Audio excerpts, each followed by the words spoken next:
Hello, my name's Mike. I'm 48 years of age. I'm an urgent care practitioner, but my clinical background is with the ambulance service. And I thought I would share with you some of my thoughts on dealing with anxieties and how I've learned to cope with anxiety during my career as a paramedic.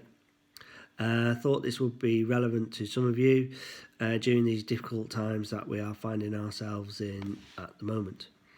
For the best part of 18 years, I worked as a frontline paramedic, either on an ambulance or on a rapid response vehicle. The reason I chose to become a paramedic was because I thought it was an exciting and challenging career. And it is, no 2 days are the same. You just don't know what's going to happen at any minute of the day. But you find yourself in some challenging situations which can be both traumatic and emotional. To me, being a paramedic is a real privilege, as you get to enter people's lives when they're at their most vulnerable. Since ill health has no bias, you get to see a broad spectrum of society. Because of that, I believe I witnessed some of the best and some of the worst of humanity. For me, the best part of being a paramedic is you get to meet and you get to talk to people from all different backgrounds. And I don't know why, but I guess when people are feeling vulnerable, they open up and talk. And I learned that everyone has a story to tell about themselves, and I've been privileged to have been told some of the most fascinating stories, and I've met some of the most amazing individuals.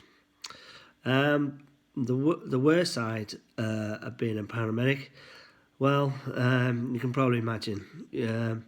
Every paramedic always gets asked or told the question that I bet you've seen some things. Well, yes, I have, and so have my colleagues, and I think most will probably have suffered some form of PTSD at some point in their careers, whether it's from one particular incident or whether it's a combination of incidents over the years.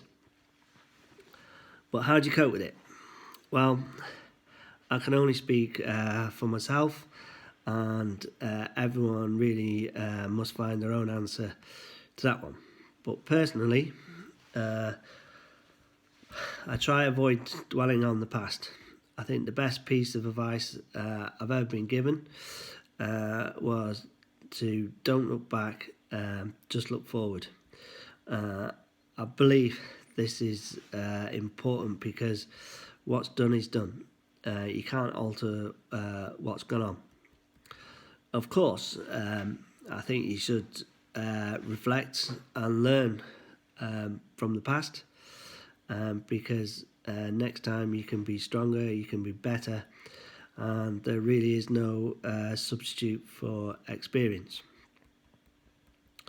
How I deal with my anxiety is by not worrying about what I have no control of, or what I can't be expected to have an effect on.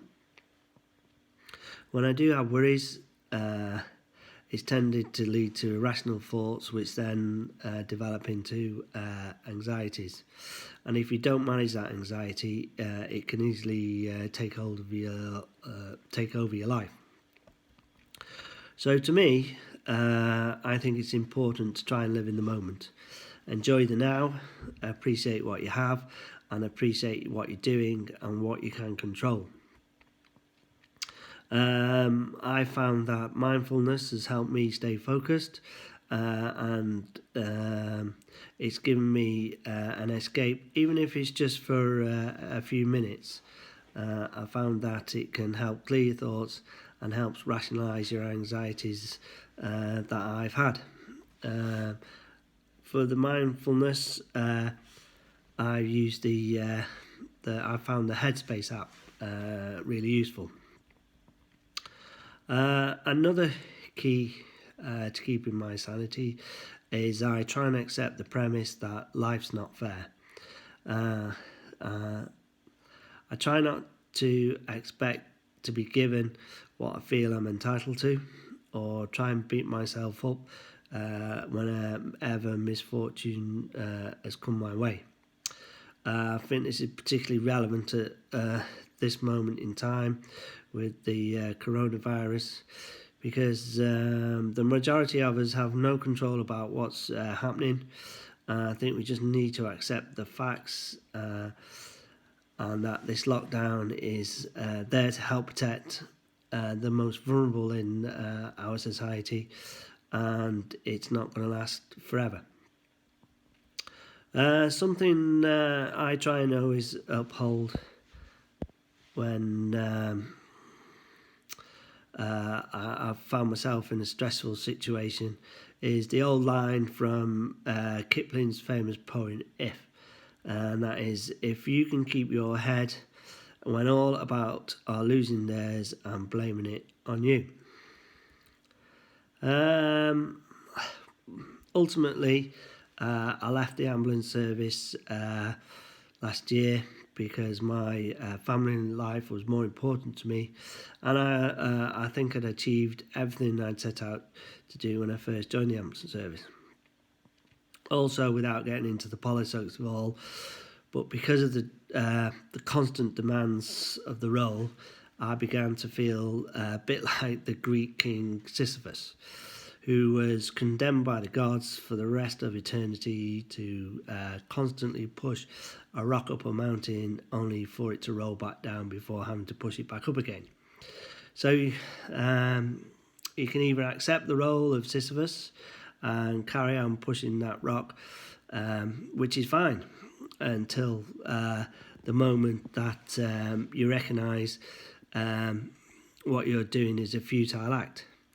In which case, it's at the point you need to have the strength of character to make changes in your life. If you don't, melancholy can easily become that rock. I think that you should try and take responsibility for all that has happened to you, and accept all the decisions in life that you've made, because ultimately I think that's what defines you as a person. I hope my short little video here has helped you today, and it may help you cope with any anxieties that you may have in life.